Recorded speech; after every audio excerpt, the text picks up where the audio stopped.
Consider a time when a single dagger and a mysterious death could change an empire's course. In 1253, William of Rub, a Flemish monk, reached the palace of Mongol Khan, the world's strongest ruler, in the vast Mongolian desert. The sight he saw chilled him. Guards in armor, as black as night, were all around. Watchful eyes were in every corner and hallway. The palace of the great Khan had turned into a fortress, not versus armies, but versus unseen threats. 40 killers, dispatched from Persia's far-off mountains, had one job: to kill the great Khan of the Mongol Empire. Who would risk what no one dared to consider? Who had the bravery to take on the most powerful empire? It was the Order of Assassins, whose name alone could frighten kings. This is a story of a deadly match between two powers, unlike any the world had experienced. To see why the invincible Mongols were afraid of a group hidden in the mountains, we have to go back to 1090 in Persia's Elburz Peaks, where rocks look like wolf teeth piercing the sky. There, on a high cliff, was Alamut, the eagle's nest. Only a narrow path by steep cliffs led to it. One guard could stop a whole army. Hassan-i Sabbah, who started the Order of Assassins, built his kingdom here. Hassan was an unusual king, a skilled strategist, a deep thinker, and such a huge fanatic that his own kids kept away from him. From a small room in Alamut, where he spent most of his time studying math and astronomy, Hassan led a terror that went on for 2 centuries. His methods were basic, yet so harsh that they scared the world. There was no need for great armies, just one person, a dedicated assassin, in the right place at the right time. The Fedayin, those who sacrificed themselves, were well trained, not only in fighting but in religious belief. They thought that death during their job would send them straight to heaven. Because of this, they didn't need an escape. They finished what they had to do, then accepted death, turning each killing into a terrifying message to their enemies. From the 11th to 13th centuries, the list of the order's victims reads like a historical record of the dead. In 1092, Nissim al-Mulk, the Seljuk Empire's most powerful minister, was killed by a killer disguised as a monk. Conrad of Murom, the acting king of Jerusalem, was killed in 1192 by 2 Christian monks he had trusted for half a year. Even Saladin, the Islamic hero who freed Jerusalem, had to avoid being killed several times. One night, Saladin woke up to find a hot cake and a warning message on his pillow saying that only they could have put it there. After that, Saladin only slept in a tall, movable wooden structure with heavy guards. By the 13th century, the order had close to 100 fortresses across Persia and Syria. They couldn't be defeated by regular armies. They were ghosts, living nightmares that kings couldn't defend against until the storm from the east came. If the Order of Assassins was darkness, the Mongols were like a storm that burned everything. From 1219, when Genghis Khan marched into Central Asia, the world saw the Mongol war machine's power to destroy. Fortresses fell, kingdoms broke, and millions died. Of all the enemies the Mongols defeated, the Order of Assassins was one of the few that survived. At first, the two sides got along well. The order even said they were loyal to the Mongols. Why not? The Mongols were focused on bigger things such as China, Baghdad, and Europe. Small mountain fortresses in Persia weren't worth their energy. But this balance was broken one day. In 1251, Mongol Khan, Genghis Khan's grandson, became the Great Khan during a huge coronation in Karakorum. Thousands of warriors, royalty, and messengers from all over the world came to witness the start of the empire's 4th emperor. It was during this coronation that a plot to kill him was found. A group disguised as diplomats from the Order of Assassins had gotten into the palace. They didn't bring gold or peaceful letters. They came with poison-laced daggers and one goal: to kill Mongol Khan before the world. Luck or fate made a guard suspicious. The plot was revealed, and the killers were caught alive. But the harm was done. Mongol Khan, one of the most skilled and brutal emperors in Mongol history, looked into the eyes of the killers from Alamut and learned something. The Order of Assassins was no longer just a small problem. They were a danger to the empire's existence. From then on, the Great Khan's palace was a fortress. It was thought that over 40 killers had gotten into Mongol territory. Every stranger and every shadow was a possible threat. Monkin gave an order that would forever change the order of assassins' future. In 1252, he called his brother, Hulagu Khan, and gave him a historical mission to ruin the order of assassins, leaving no fortress standing and no one alive. Hulagu Khan didn't act without thinking. He knew you couldn't beat the order of assassins by hurrying. This was end a battle in open fields where Mongol soldiers could beat enemies with speed and storms of arrows.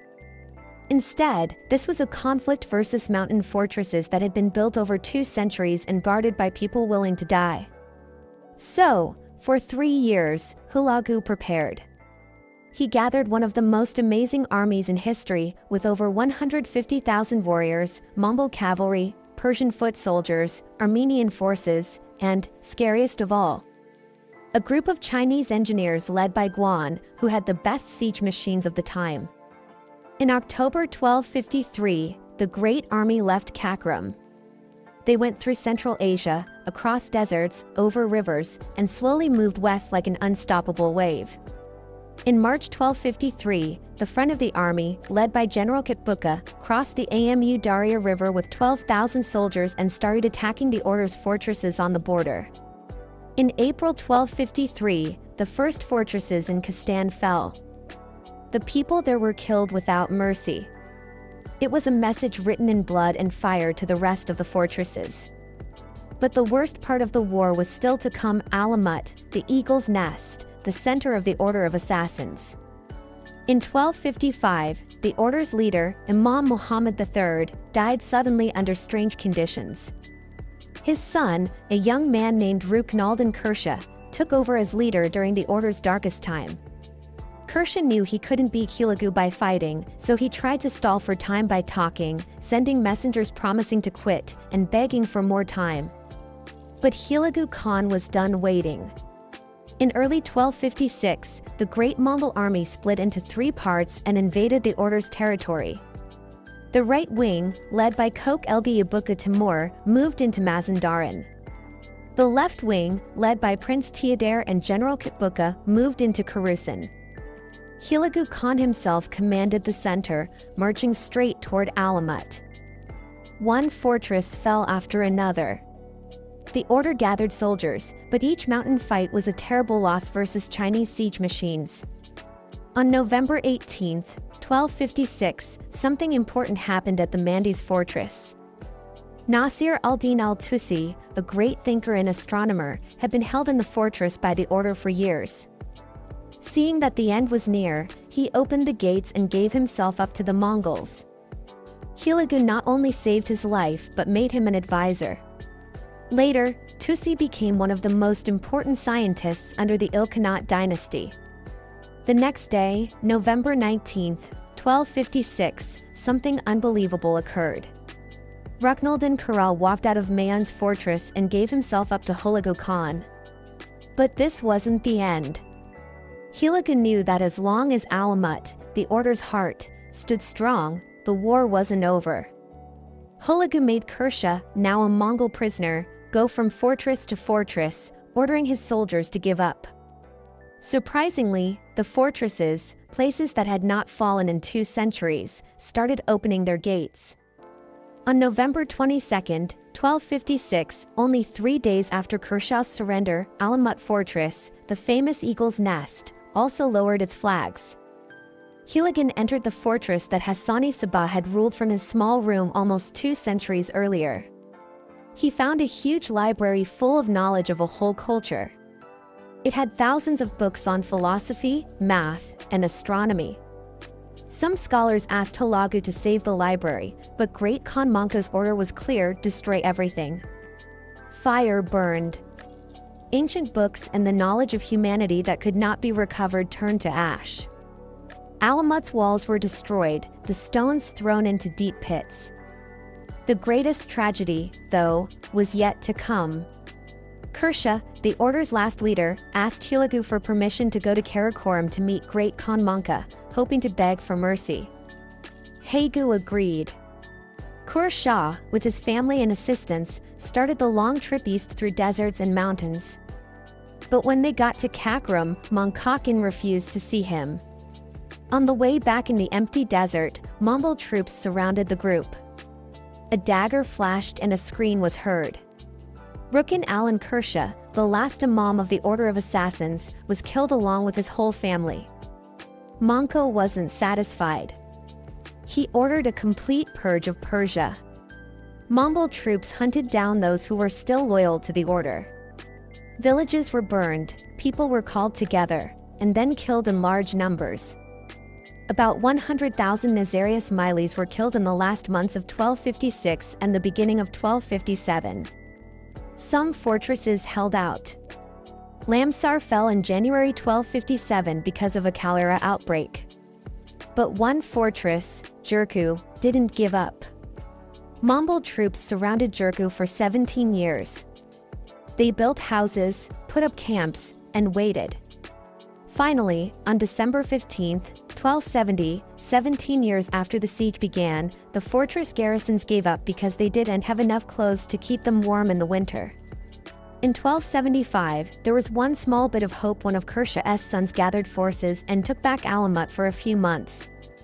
But the Mongols came back and crushed any hope of a comeback. From then on, the Order of Assassins, the unseen figures who had shaken the world for 2 centuries, disappeared into history.